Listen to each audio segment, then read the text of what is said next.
Welcome to ஐரக்டின் channel. எங்களோட videos உங்களுக்கு பிடிச்சிருந்ததுன்னா லைக் பண்ணுங்க, கமெண்ட் பண்ணுங்க, ஷேர் பண்ணுங்க, மறக்காம சப்ஸ்கிரைப் பண்ணுங்க. ஓகே. இப்ப என்ன வீடியோ பார்க்க போறோம்னா, ராகேஷ் அண்ட் ஜெனி அவங்க சேனல் தான் பார்க்க போறோம். ரீசென்ட்டா போட்ட வீடியோ தான் பார்க்க போறோம். பார்க்கலாமா? ஓகே.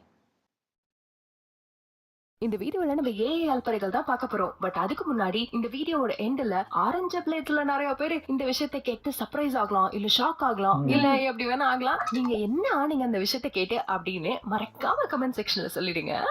செஞ்சுட்டா போச்சு. சரி, இப்ப நம்ம அலப்பறை ஆரம்பிப்போமா?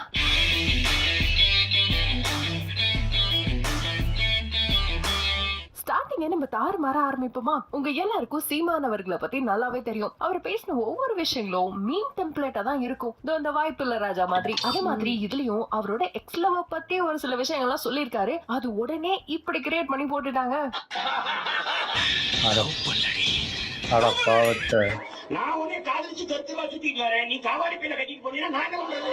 நீ நல்லவனுக்கு வாக்கப்பட மாட்டேன், நாசமா போனவனுக்கு வாக்கப்படுவேன். நான் என்ன பண்றது? தமிழ்நாட்டை சொன்னது பழைய லவ் ஸ்டோரியா? அட பாவிகளா, என்னன்னே தெரியாம போட்டீங்களா? அதுவும் ஜெனி அவங்களுக்கும் தெரியல. இவர் சொன்னதெல்லாம் ஒரு பக்கம் இருக்கட்டும், ஆனா இது வல்லவன் டெம்ப்ளேட்டோட மேட்ச் பண்ணா பெர்ஃபெக்ட்டா இருக்கும்னு நினைச்சது பாத்தீங்களா ஒரு பயபுல? அதுதான் கொஞ்சம் டேஞ்சரஸ் ஃபெலோ. சரி, அடுத்த வீடியோ பார்க்கலாமா?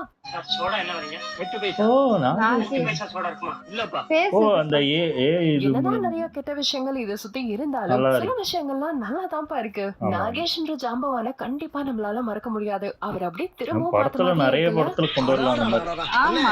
எப்படிப்பட்ட நடிகனே, நகைச்சுவையாகவும் நடிப்பாரு, குணச்சித்திரமாகவும் நடிப்பாரு. போயிட்டாரு. 5 பைசாக்கு ஏதாவது கிடைக்குமா? வீடியோ வரும்.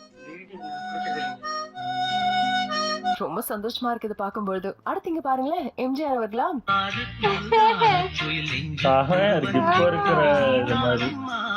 இந்த ஏஐ எப்படி ஒர்க் பண்ணுனா, நார்மலாவே நம்மளோட ஃபேஷியல் ஃபீச்சர்ஸ் நம்ம எந்த ஹீரோயின் மாதிரி பண்ணணும்னு நினைக்கிறோமோ அவங்களுக்கு லைட்டா சிமிலரா இருந்தா கூட போதும், அது கொஞ்சம் பெர்ஃபெக்ட்டா சூட் ஆகும். ஆனா அப்படி இல்லாம கொஞ்சம் டிஃபரெண்டா இருந்தோம்னு வச்சுக்கோங்களேன், லைட்டா மிஸ் மேட்ச் ஆகுற மாதிரி இருக்கும். சோ இவருக்கு எம்ஜிஆர் அவர்களோட ஃபீச்சர்ஸ் லைட்டா மிஸ் மேட்ச் ஆன மாதிரி தான் இருக்கு. பட் நல்லா தான் இருக்கு.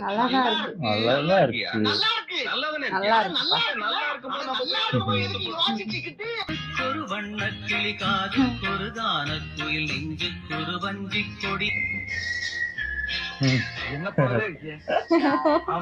முன்னாடி எல்லாம் பாத்துக்கிட்டீங்கன்னா டயலாக் மட்டும் எடுத்துக்கிட்டு இந்த டப் ஸ்மாஷ், டிக்டாக், ரீல்ஸ்னு ஒரே ஒரு சீனுக்காக ஒரே ஒரு மூஞ்சி வச்சுக்கிட்டு 900 ரியாக்ஷன் கொடுப்பாங்க. ஆனா இப்போ எப்படி எல்லாம் மாறி இருக்கு பாருங்களேன். அனாதன்னு சொன்னீங்க பாருங்க, அதாங்க மனசுக்கு ரொம்ப கஷ்டமா இருக்கு. பட் இதனால என்ன பிரயோஜனம்? உங்க ஆக்டிங் இருக்குன்னு யாரும் சொல்ல மாட்டாங்களே. நம்ம எது பண்ணாலும் இந்த உலகம் நம்மள உடனே உத்து பார்க்கணும். நம்ம அடுத்த ரீல்ஸ் பார்க்கலாமா? பேக் மாட்டின் ட்ரிப் போறாங்க. அட பாவிகளா, கோமாரு, அட பாவிகளா. இந்த ரீல்ஸ் பார்த்து உங்களுக்கே புரிஞ்சிருக்கும். நம்ம அஜித் இப்ப பாரு, பொண்டாட்டியும் புள்ள குட்டியெல்லாம் வீட்ல விட்டுட்டு ட்ரிப்னு கிளம்பிடுவாரு. அதே மாதிரி நம்ம சோஃபா பாய்க்கும் சான்ஸ் கிடைச்சதுன்னா அஜித் கிட்ட கூட சேல்ஸ் பண்ணிடுவாரு. சோ சோஃபா பாய் அஜித்தா மாதிரி ஒரு விஷயத்த சேல் பண்ணா நல்லா தானே இருக்கும். டிராவலிங்க்கு யூஸ் பண்ற மாதிரி டிராவலிங் கார்டு சொல்லுவாங்க. கொஞ்சம் வேற மாதிரி பண்ணிருந்தது. அடுத்தது இது பாருங்களேன். இது பாத்துறோம், நல்லா இருக்கு. அந்த இன்ஸ்பெக்டர் பேர் என்ன? ட்ரிப்பர் சுத்திட்டு இருக்க மனுஷன் எங்கயாவது மாட்டினான்னா, எனக்கு கமிஷனர் தெரியும், டிஐஜி தெரியும், மினிஸ்டர் தெரியும், சிஎம்ஏ தெரியும் சொல்ல மாட்டாரு. விஜய்க்கு போன் பண்ணி கொடுத்துருவாங்க.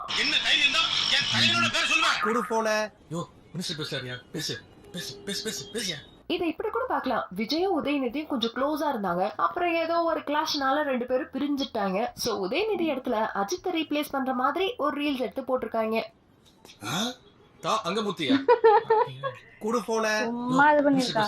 யாருக்கு தெரியும், இந்த ஒரே ஒரு டேக்லைனை வச்சுட்டு உதயநிதியை ரீப்ளேஸ் செய்தார் அஜித் அப்படின்னு நியூஸ் சேனல்ல வந்தா கூட வரும்.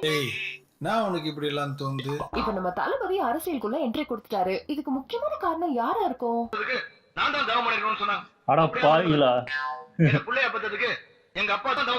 இதுல சரத்குமார விஜயாக்கன் ஓகே. ஆனா விஜயோட அப்பா எஸ் ஏ சந்திரசேகர் சொல்லி ஒரு ஏஐ மூஞ்சி போட்டு கொஞ்சம் க்ளோஸ் அப்ல காட்டுங்களா.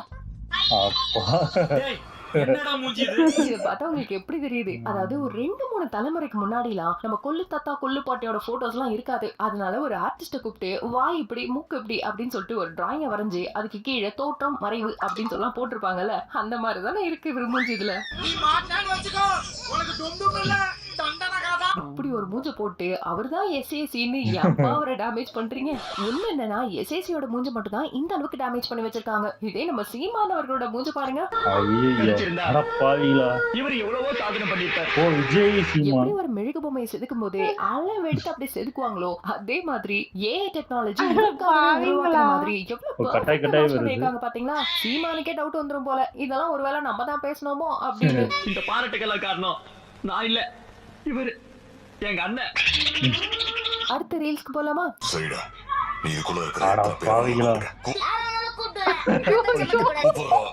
யாரா பார்த்தவள இது?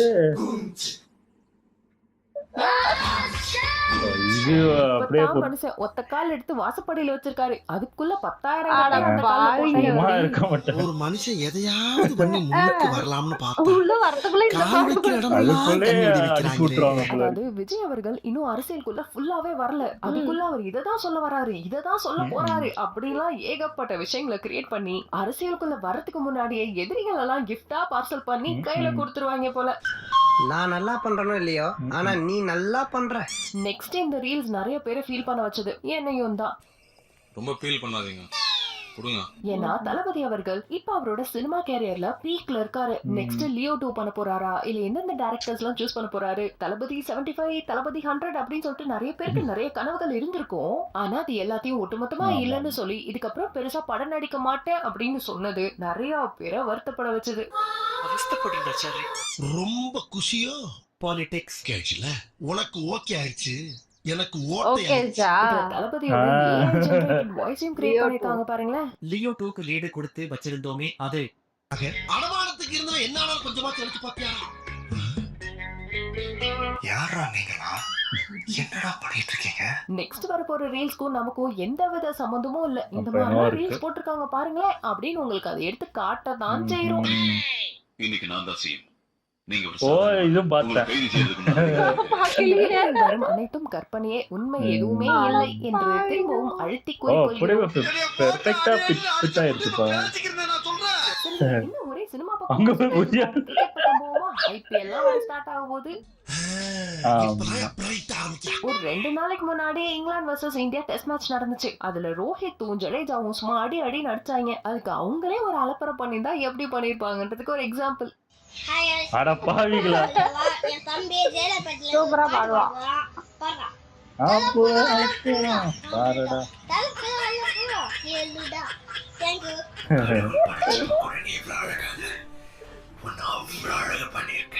இது உண்மையிலையா? அடுத்த ரீல்ஸ் பார்க்கலாமா? feel of coming back to Mumbai is very special for a lot of reasons. எனக்கு தெரியும் மேடம். சொன்னா பாத்தீங்களா பச்சை பொய். Coming back to Mumbai is very special for நீ சொன்னா பாத்தீங்களா பச்சை பொய். அது எப்படி உட்கார்ந்து வச்சீங்க பாருங்க. ஒரு அப்பாவி பிச்சைக்கார மாதிரி உட்கார்ந்து. ஊரை தெரிஞ்சுக்கிட்டே உலகம் இதெல்லாம் பார்க்கல. கண்மணியே கண்மணி. ஹர்திக் பாண்டியா எதுக்கு மும்பை வந்திருக்காருன்னு நமக்கு தெரியாதாக்கும். இதுக்கு லாட் ஆஃப் ரீசன்ஸ் சொல்றார். எல்லாம் ஒரு ரீசன் தான். ரோஹித் சர்மாவை ரீப்ளேஸ் பண்ணிட்டு கேப்டன் ஆகிறதுக்கு வந்திருக்கார். முதுகுல குத்திட்டு இல்ல? இல்ல முதுகுல குத்திட்டு இல்ல. இந்த விஷயத்தை எவ்வளவு கிரியேட்டிவா யூஸ் பண்ணி லாரன்ஸ் எல்லாம் ஏத்து விட்டுருக்காங்க பாத்தீங்களா நம்ம பாய்பிள்ளைங்க. அடுத்து இந்த ரீல்ஸ் பாருங்களேன். ஏமா செத்தவனும்போது நீ சோனியா? தனியா பாய்ச்சி வந்துடுமா? 2 பேருக்கு அப்படிலாம் போக முடியாதுங்க. நீங்க 2 பேர் 3 பேர் பேசிக்கிறீங்க. அதுக்குள்ள வந்துடுமா? ஏன் இப்படி அட பாவிகளா. அயோத்தி ஜென்மபூமி இனாகரேஷனுக்கு தோனி அவர்களை கூப்பிட்டிருக்காங்களா. ஆனா அவர் ஒரு சில காரணங்களால வரல அப்படின்னு சொல்லப்படுது. அதுக்கு காரணம் இதுவாதான் இருக்கும் அப்படின்னு ஒரு ரீல்ஸ் மேக் பண்ணி போட்டிருக்காங்க. சியாய் நெல் பயிருக்கு தண்ணி பச்சை வேணாமா? துட்டு தந்துடுறாங்க. மேலைக்கு நெல் போடுதுன்னு சொல்றாங்க. ஓ நாளைக்கு வரும் நாளைக்கு போடுங்க. விவசாயம் பண்ணிட்டு இருக்காங்களா அது? ஸ்ட்ராபெரி. இப்பதான் தோனி அவர்கள் ஃபார்மிங்ல கொஞ்சம் இன்ட்ரெஸ்ட் காட்டுறாருல, அதை வச்சு கிரியேட் பண்ணி விட்டுருக்காங்க. பட் இதுல ஒரு விஷயம் என்னன்னா, அந்த மனுஷனே எந்த வம்பு துமுக்கு போகாம அமைதியா சுத்தி திரிகிறாரு. ஆனா அவரையும் வம்பு இழுக்கிறாங்க பாத்தீங்களா. இவங்கெல்லாம் பயங்கர கிரேட்டுங்க. அது ஒரு உசுர் இல்லையா? நெல் பயிரு சேர்த்து போவாதா? இது ஒரு உசுருக்கா வேண்டி எத்தனை 1000 உசுரை கொள்றதா? ம். அடுத்த ரீல்ஸ்க்கு போலாம். குழந்தை பிறந்தா ஆ, எங்க இது அம்மா சூப்பர். சேர்த்துருவாங்க. நல்லா நம்ம பேசணும். அப்படியே வாழைப்பழம் மாதிரி பேசுவாங்க நம்ம பேசுறத பார்த்தா. அது எப்படியா கரெக்டா மேட்ச் ஆச்சு. கொஞ்ச நாளாவே இந்த ஆல்பா மேல், ஆல்பா ஃபீமேல் இந்த மாதிரி விஷயங்கள் நிறைய பாப்புலரா போயிட்டு இருக்கு. கல்யாணத்துக்கு முன்னாடி கீதாஞ்சலி நான் உன்னை ஏமாத்த மாட்டேன்னு சும்மா தேன் மடியிற மாதிரி இனிக்க பேசிட்டு கடைசியில அஞ்சலி ஏமாந்துட்டா இப்படி சொல்வதெல்லாம் உண்மைக்குதான் வரணும். பேசியே கவர் பண்ணுவான் மேம் இவன். அந்த கரும்புக்கு தான் உன் கையில மாட்டினேன். நான் எப்படி இருந்துக்கணும் தெரியுமா? எப்படி என் வாழ்க்கையை சீரழிச்சிருக்கணும், அவனை சாவடிச்சிருக்கணும். நீ வீட்டால திரியல பேர் தவளத்தை நிறுத்தி அப்பயே உன கொண்டிருக்கணும் நானு. எவ்வளவு ட்ரிக்ஸா என்ன உள்ள கொண்டாடுறாங்களே. நெக்ஸ்ட் ரீல்ஸ்க்கு போலாமா? மோடி அவர்கள் தமிழ்ல பேசினாலே வாவ் வாட் a man அப்படின்னு சொல்லிட்டு நிறைய பேர் ராக்கெட்லாம் விட்டுட்டு இருப்பாங்க. सबसे पुरानी भाषा तमिल भाषा है और वो हमारी भाषा है. அதுவே அவர் பாடினார்னா கேளுங்க. கேட்டிருக்கோம். அட பாவிங்களா, இந்த பாட்டா? வெளியே வா என்னது? ரத்த கொதிப்பு. சரி, இந்த பாட்டை கூட விட்டுருங்க. டாஸ்மார்க்குக்கு கருத்தான ஒரு பாட்டு பாடிருப்பாரு, அதை கேளுங்க. போட்டர் வாங்க காசு இல்லாம எவனோ வந்து சிக்குவான்னு தேடினே. அட பாவிங்களா. மோடி அவர்கள் பேசின 1-2 தமிழ் வார்த்தையை வச்சுக்கிட்டே இந்த மாதிரி ஒரு ஏஐ பாட்டு கிரியேட் பண்ண முடியும்னா ஏஐ அறிவாளியா இல்ல இந்த மாதிரி கிரியேட் பண்ண நினைச்சவன் அறிவாளியா? அதான் முதல்ல நானும் யோசிக்கிறேன். கட்டிங்கு ஏய் போட தான். ஒரு ஆளு கிடைச்சா ரொம்ப நல்லா இருக்குமே. நெக்ஸ்ட் வரப்போற வீடியோ தான் இந்த ஏஐ அலப்பறை வீடியோ பண்றதுக்கு ஒரு முக்கியமான காரணம். சமந்தாவா? இந்த வீடியோலயா? அட பாவிங்களா. ஏன்டா தமன்னா. ஏன்டா இப்படி பண்ணீங்க? ஏன்னா இந்த வீடியோ ஃபர்ஸ்ட் பாக்கும்போது இதுல எதுவுமே வித்தியாசமா தெரியல, இந்த குழந்தை லைட்டா சமந்தாவோட ஃபேஸ் கட்ல இருக்குல்ல அப்படின்னு தான் நினைச்சேன். அதுக்கப்புறம் ஒவ்வொருத்தவங்களா வரும்போது தான் லைட்டா டவுட்டே வந்துச்சு. Pooja Especially head. இந்த ராஷ்மிகா மந்தனாவோட வீடியோ ராஷ்மிகாவா? பாருங்க. ஐயோ. ராஷ்மிகாவோட ஹேட்டர் தான் இந்த வீடியோ பண்ணிருக்கான். ஆமா, கண்டிப்பா.